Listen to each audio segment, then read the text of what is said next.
Right. Hello again. I think I should start off this call by pointing out that I actually made a mistake in my previous message, which was yesterday's main recording for you. I said that the heaters in the vents stayed on for a minute when you turned them on. In reality, I've made it closer to like 9 seconds or something, so sorry about that. Not a huge mistake, but I should own up to it anyway. It's one of the only things I haven't got written down. I should actually make a note of it now, I suppose. I'm kind of tired right now. I've been doing all these calls in one take, so I've just noticed it. Such a huge difference, too.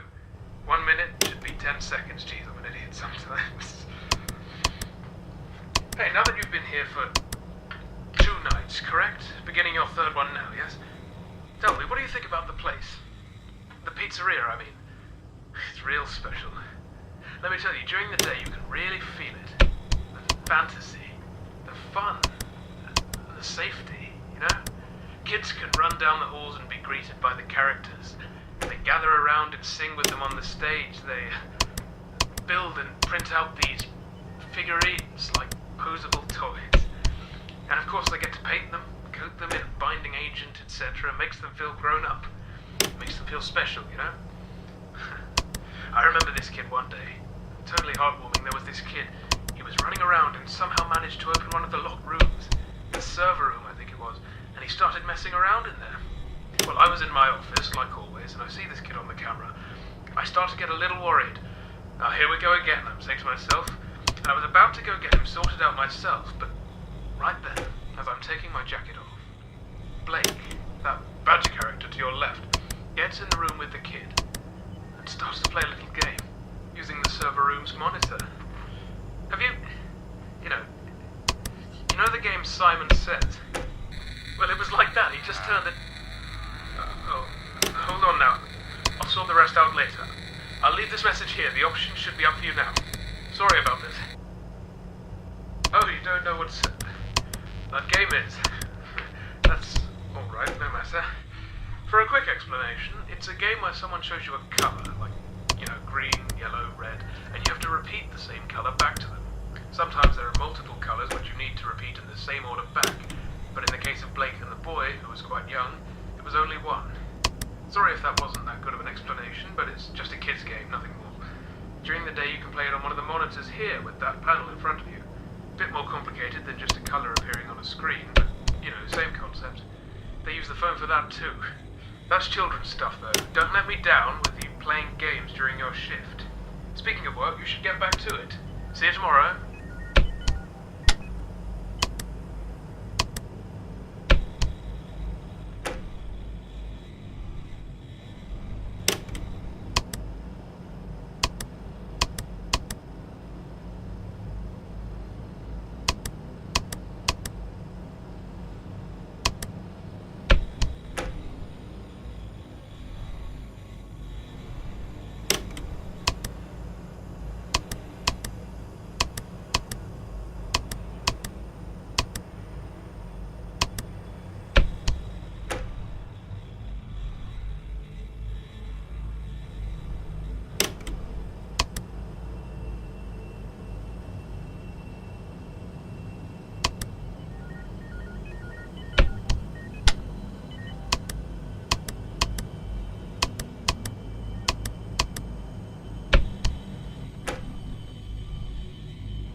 but still, I didn't think it would be this stressful. I've just got some notes, not a script or anything. I feel like I might be talking too much about things that are obvious for you, so I'm just going to wing this one. I think at this point you must be pretty confident with your job now, if you can even call it that. I think now might be a good time for you to know a little more about me. I have a feeling that you might be curious, am I wrong? Right then. I was born in November 1968 in Texas, lived a fine life up until my teens, had no real problems with my family, but we weren't exactly rich. My father was an architect at the time, and my mother stayed home with my brother and I. Until the 80s, we lived in a flat, or I suppose it would have been called an apartment over there. It was pretty decent, I think, but honestly, I can't remember much. I had an accident in my teens, stuff I really don't want to talk about. Please don't ask. Might explain in a later call or something if there is time. Anyway, fortunately I survived the injury, believe it or not. It was all down to a very generous donor, your blood. The whole thing was pretty strange and vague for us, and all I know is a small team of people, or maybe it was one person, was willing to give tons of blood to the hospital, and after an entire encyclopedia of signed papers, the transfusion was allowed on part of the procedure being an experiment. I was close to death, never mind. I lost most of my memory from before the incident, and the whole event caused a huge stir in the media. I was 18, and with the state I was in, paparazzi wasn't the best treatment. You know?